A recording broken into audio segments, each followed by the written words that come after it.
Sir YS Sunitha Reddy గారు మరి జగన్మోహన్ రెడ్డి గారి పైన తీవ్రమైన విమర్శలు చేశారు సార్. అంటే జగన్ గారు తన ఇంట్లో ఉన్న మహిళల్ని, ఇంట్లో ఉన్న చెల్లెల్ని కాపాడుకోలేకపోతే మిగతా మహిళల పరిస్థితి ఏంటి అని ఆమె క్వశ్చన్ కూడా చేయడం జరిగింది.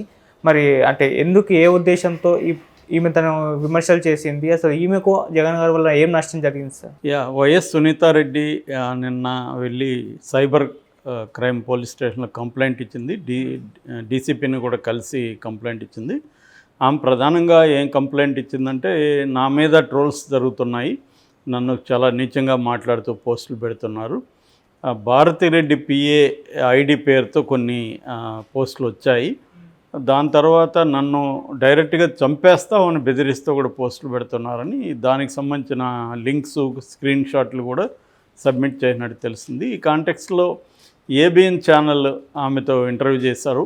సో ఏంటి ఇది, మీ ప్రాబ్లం ఏంటి, మీ ఇష్యూ ఏమిటని మాట్లాడినప్పుడు ఆమె తీవ్రంగా జగన్ మీద విరుచుకుపడింది. జగన్ ప్రభుత్వం కానీ లేకపోతే జగన్ కానీ ఈ సొంత చెల్లెల్లోనే, నేను చెల్లినే, షర్మిల చెల్లినే, మా ఇద్దరి మీద విపరీతంగా ట్రోల్స్ జరుగుతున్నాయి. సో మా ఇద్దరిని జగన్ కాపాడలేకపోతే మామూలు ఆడవాళ్ళ పరిస్థితి ఏంటి, మా ఇద్దరి మీదే ఇలా జరుగుతుంటే అనేది ఆమె ప్రశ్నించింది. ఆ కాంటెక్స్లో ఆమె చాలా విషయాలు మాట్లాడింది. అదేంటంటే వివేక హత్య వాటికి సంబంధించి ఎక్కువ ప్రశ్నలు అడిగారు, కానీ అవన్నీ ఆమె కోర్టులో ఉన్నాయి, నేను కోర్టులో న్యాయ పోరాటం చేస్తున్నాను, అట్లాగే నా సిస్టర్ షర్మిల నాకు మద్దతు ఇచ్చింది, సో ఇప్పుడు ఆమె పోరాటానికి నేను మద్దతు ఇస్తున్నాను, ఆమె రాజకీయ పోరాటం చేస్తుంది, నేను న్యాయ పోరాటం చేస్తున్నాను అంటే జగన్ మీదే మేమిద్దరం కూడా పోరాటం చేస్తున్నామని చెప్పింది. రెండోది, ఆయన మంచికో చెడ్డకో మాకు అన్నయ్యే, నేను ఇప్పటికీ జగన్ని అన్నయ్య అని పిలుస్తాను, అన్న అని పిలుస్తాను. సో జగన్ అన్న మాకు న్యాయం చేయాలి, వీళ్ళ మీద చర్య తీసుకోవాలి. అసలు ఆయన మేము చెల్లెలు, ఆయన అన్న అనేది పక్కన పెడితే, ఒక ఇద్దరు స్త్రీలకి ఇలాంటి ఘోరంగా ట్రోల్స్ చేస్తూ ఉండి చంపుతామని బెదిరిస్తున్నప్పుడు ఒక ప్రభుత్వం ఏం చేయాలి? కనీసం దాని మీద నిఘా పెట్టడం, దాన్ని దర్యాప్తు చేయడం చేయాలి కదా, అది కూడా చేయట్లేదు అనేది చెప్తుంది. మరి ఆమె ప్రాపర్గా ఇక్కడ వచ్చి ఎట్లాగే ఇక్కడ క్రైమ్కి ఇచ్చింది, కానీ అక్కడ డిఐజీనో డీజీపీనో ఎందుకు కలవలేదు, అక్కడ పోలీస్ స్టేషన్లో ఎందుకు కంప్లైంట్ ఇవ్వలేదు అనే దానికి ఆమె ఆన్సర్ ఇవ్వలేదు. హైదరాబాద్లో ఇస్తే హైదరాబాద్ వాళ్ళు చేస్తారు, సో జగన్ చేయలేదంటే జగన్ ప్రభుత్వంలో ఆమె వాళ్ళ దృష్టికి తీసుకుపోయి వెళ్ళలేదు అనేది కనిపిస్తుంది. రెండవది ఏంటంటే, ఈమె జగన్కు వ్యతిరేకంగా పోరాటం చేస్తుంది, షర్మిల కూడా జగన్కు వ్యతిరేకంగానే పోరాటం చేస్తుంది.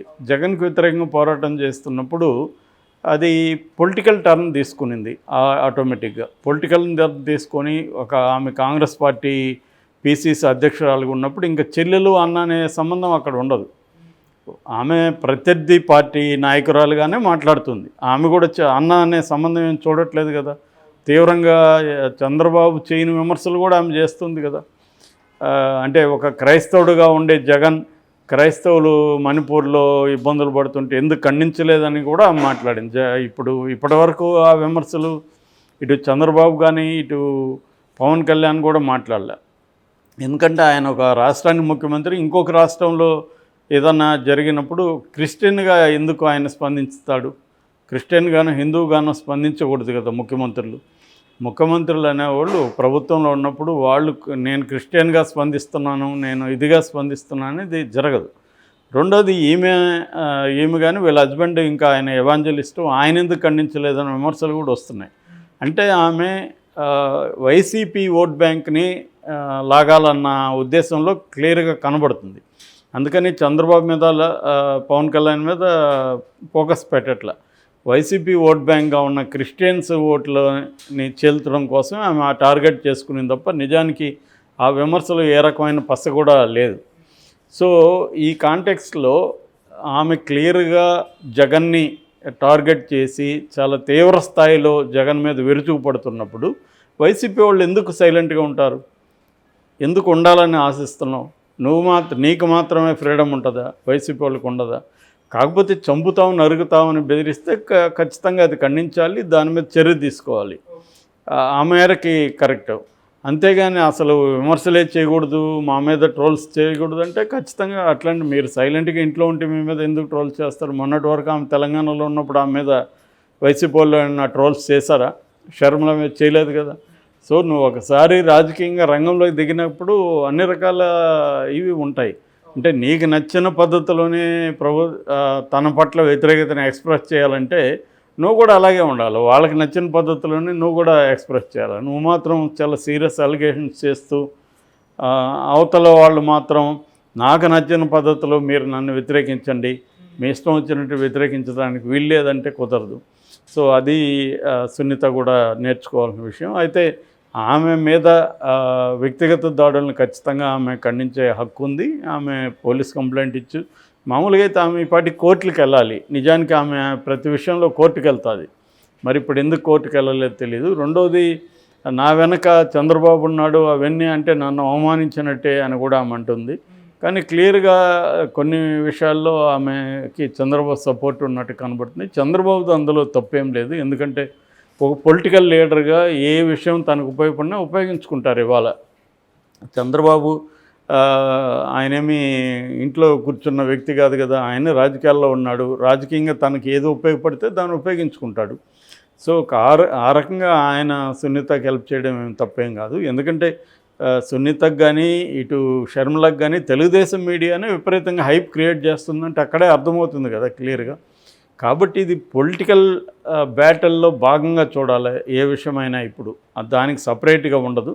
కాకపోతే వ్యక్తిగత దాడుల్ని ఖచ్చితంగా ఖండించాలి. వ్యక్తిగత స్థాయిలో వీళ్ళిద్దరు స్త్రీల మీద జరుగుతున్నప్పుడు వీళ్ళు ప్రాపర్గా కంప్లైంట్ చేస్తే, అక్కడ పోలీసులు పట్టించుకోకపోతే విమర్శించాలి. అసలు వీళ్ళిద్దరు కంప్లైంట్ చేసినట్టుగా ఎక్కడ మనం వినలేదు ఇప్పటివరకు. ఆమె ఇక్కడ వచ్చి కంప్లైంట్ చేసింది. ఇక్కడ వచ్చి చేసినప్పుడు ఇక్కడ సైబర్ సెల్లో వాళ్ళు దాన్ని తీసుకోవాలి. గతంలో కూడా షర్మిల కూడా తనకు ప్రభాస్కి మధ్య అఫేర్ని అంటగడుతూ వచ్చినప్పుడు కూడా ఆమె ఇక్కడ సైబర్ సెల్లో కంప్లైంట్ ఇచ్చారు. దాని మీద చర్యలు తీసుకున్నారు. సో ఇవన్నీ వస్తున్నాయి. అప్పుడు కూడా ఇదంతా తెలుగుదేశం వాళ్ళు చేశారని ఆమె ఆరోపించింది షర్మిల. నిజానికి అది తెలుగుదేశానికి సంబంధం లేదు. అది మామూలుగానే మీడియాలో విపరీతంగా వచ్చింది. అయితే అప్పుడు కూడా కొంతమంది తెలుగుదేశం సోషల్ మీడియాకి సంబంధించి కూడా షర్మిల మీద చేశారు. దాని తర్వాత వాళ్ళు ఇప్పుడు తమకు ఆమె ఉపయోగపడుతుంది కాబట్టి ఇండైరెక్ట్గా, అంటే జగన్కి నష్టం కలగజేస్తుంది కాబట్టి దానివల్ల తమకు లాభం కాబట్టి వాళ్ళు ఆమెకి ఇంపార్టెన్స్ ఇస్తున్నారు. ఇదంతా కూడా పొలిటికల్ గేమ్సే. ఏది కూడా ఇక్కడ వేరేది ఏమి లేదు. ఇక్కడ పొలిటికల్గా తమకు ఉపయోగపడితే దాన్ని ఉపయోగించుకుంటారు ఎవరైనా. చంద్రబాబు అయినా, అటు జగన్ అయినా, పవన్ కళ్యాణ్ అయినా, ఎవరైనా ఉపయోగించుకుంటారు తప్ప దాంట్లో ఇంకా వేరే ఏం లేదు. సో సునీత ఈ కాంటెక్స్ట్లో ఏబిఎన్తో మాట్లాడింది ఏంటంటే జగన్కి అసలు ఏమాత్రం పట్టించుకోవట్లేదు అనేది మాట్లాడింది. సో మరి కంప్లైంట్ ఇచ్చిందా లేదా తెలీదు. ఇవ్వకుండా జగన్కి ఎందుకు పట్టించుకోవాలి? జగన్కి తన వ్యతిరేకంగా దారుణంగా అటాక్ చేస్తున్న వాళ్ళ మీద ఏదన్నా ట్రోల్స్ జరిగినప్పుడు అతను ఎందుకు పట్టించుకుంటాడు? తనకి వాళ్ళకి చెప్పచ్చు కావాలంటే, మీరు పర్సనల్ అటాక్స్ చేయకండి, పొలిటికల్గానే చేయండి అని చెప్పాలి. కానీ ఇక్కడ మనం చూస్తున్నాం పాలిటిక్స్లో పర్సనల్ పాలిటిక్స్ అనేది, పొలిటికల్ పాలిటిక్స్ అనేది ఏం సపరేట్గా లేదు. ఇంకా అన్ని రకాల అటాక్స్ స్టార్ట్ అవుతాయి. ఆమె కూడా ఓన్లీ పొలిటికల్ ఇదే చేస్తుందా? కుటుంబ ఇది కూడా తీసుకొస్తుంది కదా ఆమె కూడా. నేను నా జగనన్న కోసం ఇంత చేస్తాను అంత చేస్తాను నేను ఎందుకు చెప్తుంది? రాజకీయ అంశాలే కదా మాట్లాడాలి. నీ వ్యక్తిగత విషయాలు ఎందుకు తీస్తున్నావు? షర్మిల కూడా. సో కాబట్టి ఇది ఇక్కడ వ్యక్తిగత విషయాలు నేను తెస్తాను మీరు తేవద్దంటే కుదరదు, అందరూ తెస్తారు. కాబట్టి ఇక్కడ నేను మాత్రమే, నాకు మాత్రమే హక్కు ఉందంటే కుదరదు.